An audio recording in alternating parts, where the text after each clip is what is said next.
nous faisons plutôt la recherche-développement. C'est-à-dire toute notre recherche doit avoir un résultat, un impact sur tout ou partie de la Guinée. Que ce soit la zone côtière ici maintenant ou la Guinée forestière, le poisson, il est pêché partout.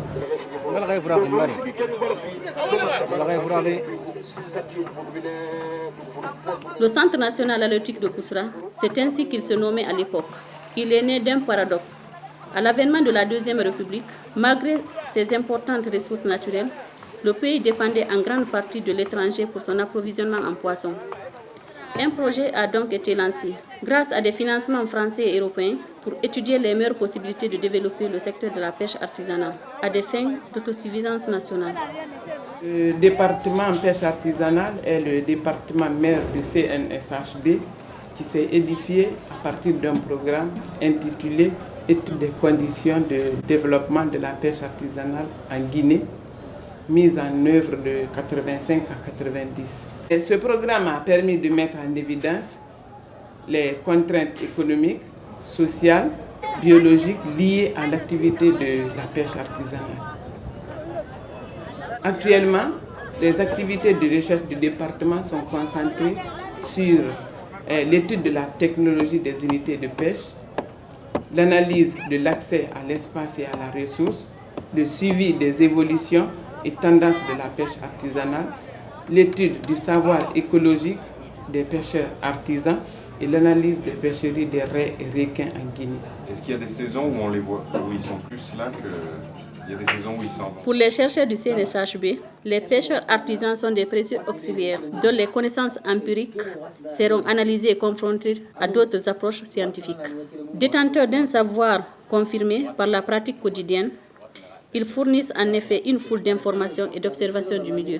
Un milieu et des ressources, hélas, de plus en plus sollicitées, qu'ils doivent partager bon gré, mal gré, avec les pêcheurs industriels. C'est la période de la bonne saison. C'est-à-dire... La pêche industrielle et la pêche artisanale ont beaucoup de programmes en commun, notamment les campagnes, les chercheurs de la pêche industrielle et de la pêche artisanale participent aux campagnes d'évaluation de différentes espèces rencontrées dans les deux zones. Et ils émettent des idées pour régler les conflits entre pêche artisanale et pêche industrielle.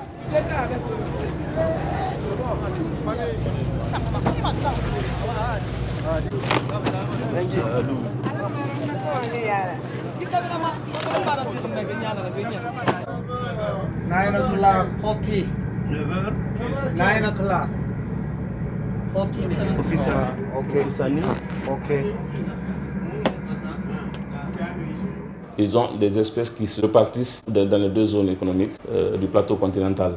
Donc il faut des études complémentaires entre la pêche artisanale et la pêche industrielle pour pouvoir mieux étudier ces espèces, leur biologie et leur répartition. La recherche propose ces solutions à l'administration, les solutions qu'il faut pour une exploitation judicieuse de nos ressources, en se basant sur les arguments scientifiques. Les espèces qui sont en danger, ils signalent à l'administration afin que l'administration puisse réglementer la pêche et définir un quota pour ne pas complètement exploiter ces espèces. Oui, ça fait mal, hein? Ça coupe.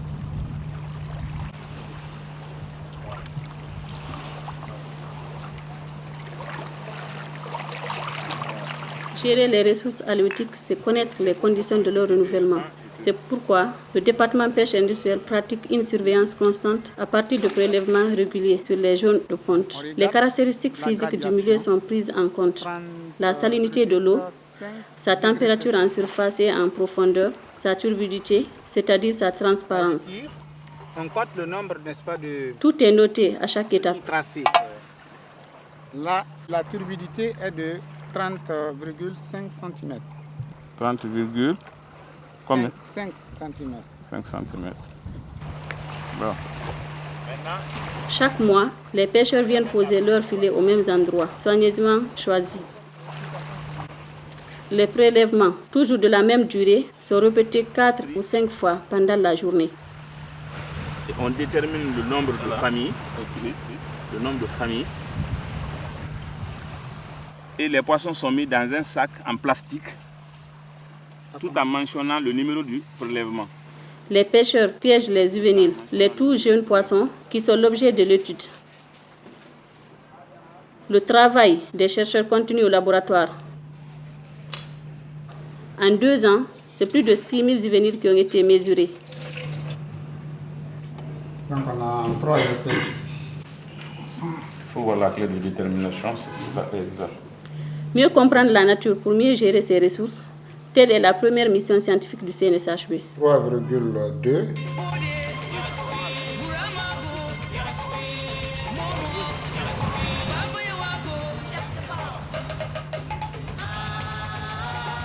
On a vu l'importance de la zone côtière pour la pêche en Guinée. Parce que toute notre zone côtière est couverte de mangroves. L'enrichissement principal du stock démersal de poissons, c'est là-bas. C'est là où se trouvent les zones de nourricerie.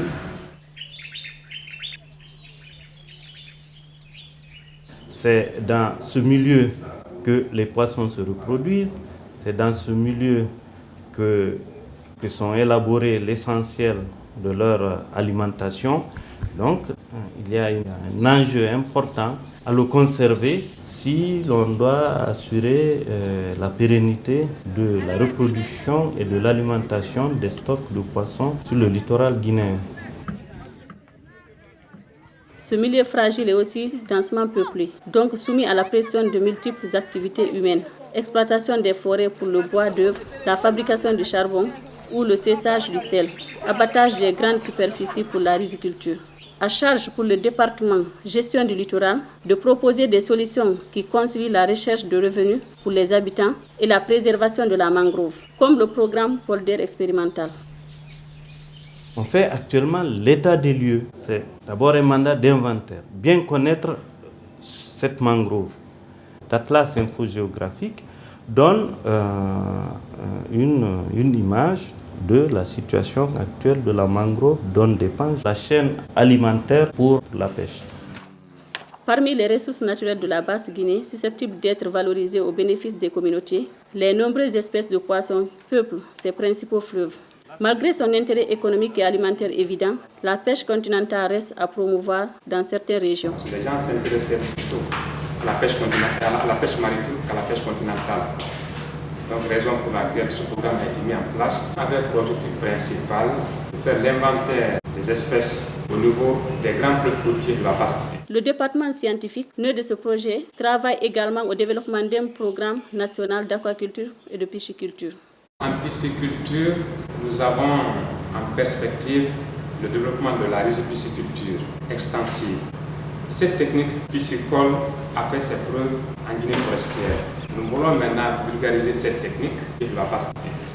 L'association Riziculture-Pisciculture permet aux populations d'accroître à la fois leurs revenus et leur sécurité alimentaire. Sur le littoral, les eaux étant souvent saumâtres, il s'agit d'adapter cette technique aux espèces indigènes. Qu'ils soient sauvages ou élevés au bassin, les poissons d'eau douce sont très appréciés par les consommateurs. La retenue du barrage hydroélectrique de Garafiri est ainsi devenu un lieu de pêche important qui fait l'objet d'un programme de recherche. Le département étudie la pêche continentale sous tous ses aspects afin de proposer aux autorités une politique nationale cohérente. Le rôle de la pêche continentale en matière de sécurité alimentaire, c'est que si vous prenez la Côte-Guinée, presque les gens vivent des ressources d'eau douce. Parce que le poisson qui arrive, ce n'est pas en grande quantité et la qualité n'est pas bonne. Donc les gens préfèrent consommer des poissons qui sont pêchés là-bas par rapport aux poissons de mer. Nous voulons élargir le système d'enquête en Haute-Guinée et voir même s'il faut échantillonner le cours d'eau, les mares, tout ce qui concerne les ressources hydrologiques continentales.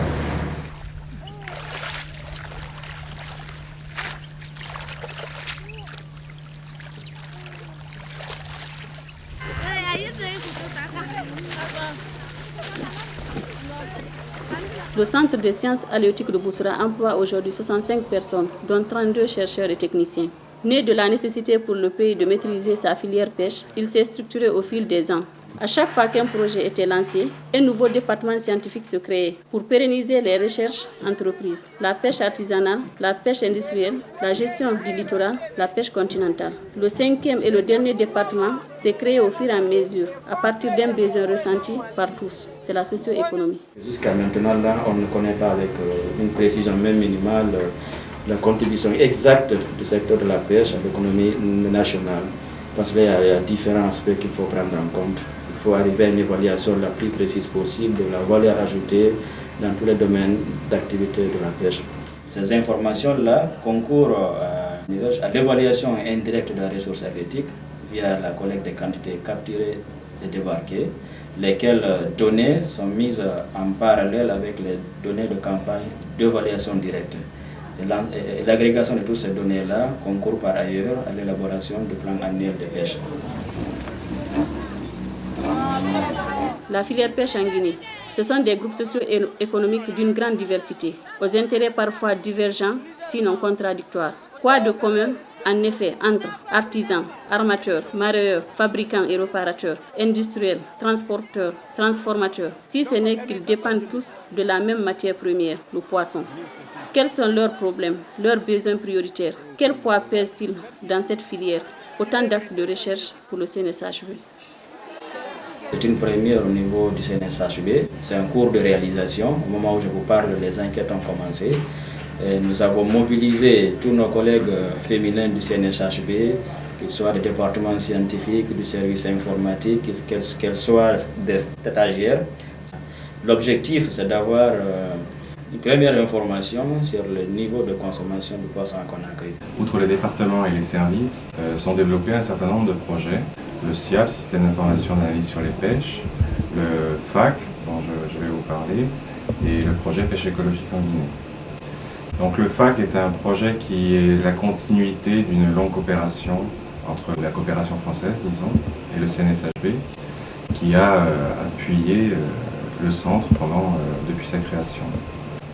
Donc dans ce cadre-là, on a développé un certain nombre de grands thèmes scientifiques thématiques, comme la biologie et l'écologie, qui concernent les aspects naturels, la socio-économie, qui concerne tous les aspects liés à l'homme, et à l'interface entre les deux, tout ce qui est la dynamique de l'exploitation des flottilles, la technologie des engins, les interactions entre pêcheurs, etc.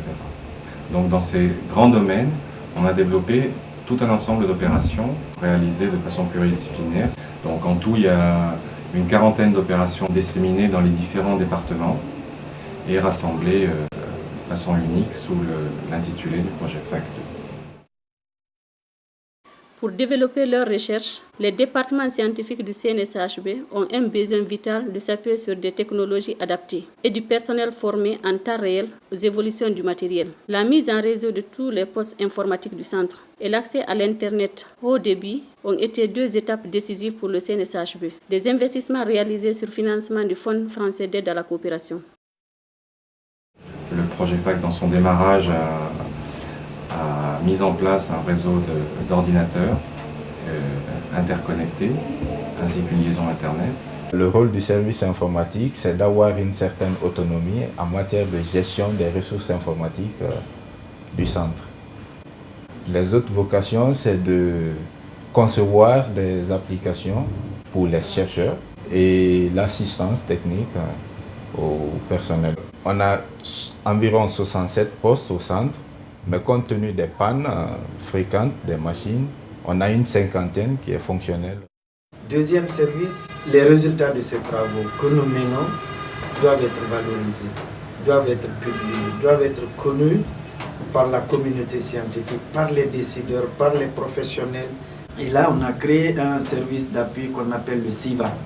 C'est un service qui est chargé de faire fonctionner et gérer un service de documentation et de publication, de faciliter la circulation de l'information scientifique et technique au sein du personnel chercheur de Boussa, de les assister dans la recherche de l'information scientifique, disons la valorisation des travaux ou des recherches effectuées ou des résultats obtenus par le centre. On a vu qu'on a beaucoup d'informations de part et d'autre, soit des départements pêche artisanale, pêche industrielle, pêche continentale, Pour valoriser tout ça, là, on a créé un outil d'aide à la décision qui est l'Observatoire des pêches. C'est déjà bien perçu par l'autorité parce qu'il lui donne des outils de décision. Vous avez le rapport de conjoncture, vous avez un bulletin statistique. Ce bulletin statistique, déjà, c'est quelque chose qui est important. Nous participons à l'élaboration du plan de pêche. Donc déjà, l'autorité, il ne pose pas de problème. C'est plutôt au niveau des utilisateurs. Il faut ramener les utilisateurs ici pour comprendre, pour ramener justement la recherche avec les utilisateurs. Il faut pouvoir mettre en place un système d'interface entre la recherche et les utilisateurs pour que la recherche soit mieux comprise par les utilisateurs. C'est pour eux et avec eux. On lance tout un ensemble d'opérations de communication dans les prochaines journées portes ouvertes à l'attention des opérateurs sur le terrain.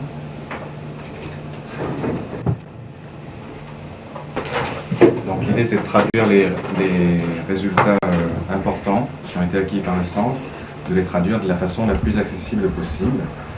Donc il y a un certain nombre de posters. Ces posters reprennent de façon imaginée les résultats de recherche menés auprès des pêcheurs artisans depuis plusieurs années. Une exposition itinérante permettra de restituer ces informations aux communautés afin d'amorcer un dialogue entre les chercheurs et les acteurs du terrain.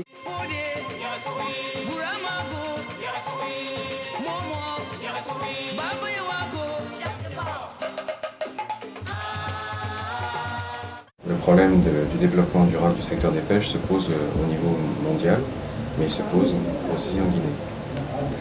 Donc la question c'est de savoir comment à la fois permettre le développement socio-économique de la société qui utilise les ressources marines, tout en permettant l'épanouissement et le développement des ressources halieutiques qui les composent. Il ne faudrait pas faire donner un poids important à l'économique si par ailleurs la ressource ne peut pas supporter ce poids-là. Donc il faut étudier en parallèle ce qui se passe au niveau de la mer et ce qui se passe au niveau de la terre. Il ne faut pas vouloir plus de développement pour compromettre le développement durable. On ferait face à une satisfaction des besoins immédiats des générations actuelles, mais celles des générations futures risqueraient d'être compromis. Et pour éviter ça, à mon avis, la seule approche, c'est ce qui se développe actuellement au CNSHB, l'approche systémique qui prend en compte tous les aspects liés à la compréhension du secteur de la pêche. Et c'est important parce que actuellement, le CNSHB fournit des informations pour orienter la décision de gestion et d'aménagement par le ministère de la Pêche. Je dois vous dire que le CNSHB figure parmi les institutions qui tiennent la tête au sein de la sous-région en matière de recherche. En tout cas au niveau de la contribution pour la mise en œuvre des programmes sous-régionaux, la collaboration entre institutions. Mais aussi il faut constater que par les moyens dont nous disposons, nous sommes en relation avec le monde entier. Vous avez l'Internet haut débit dans chacun des bureaux et sur chacun des postes. Nous participons à toutes les conférences qui nous intéressent. Nous recevons de la visite de nos institutions sœurs et puis beaucoup de partenariats se développent. Mais il faut dire que notre partenaire scientifique n'est plus à présenter. Je veux parler de l'IRD et depuis 17 ans que l'IRD travaille en Guinée à Boussoura. Donc c'est vous dire à quel point nous sommes liés à cette institution. La première chose, c'est de procéder à une relecture de la mission de l'institution par rapport aux attentes des différents utilisateurs des résultats de recherche. En premier lieu, l'autorité, l'administration a des questions qu'elle se pose. Et c'est par rapport à ces questions que l'institution doit définir ses plans d'action. Les opérateurs économiques, les autres partenaires de recherche, les institutions internationales. Voilà en bref, relecture de la mission, écoute des objectifs des différents utilisateurs potentiels, ajustement de la structure, définition des besoins de formation et planification de la recherche en fonction de tout ce paquet. Voilà la grande mission que nous nous fixons ces jours-ci.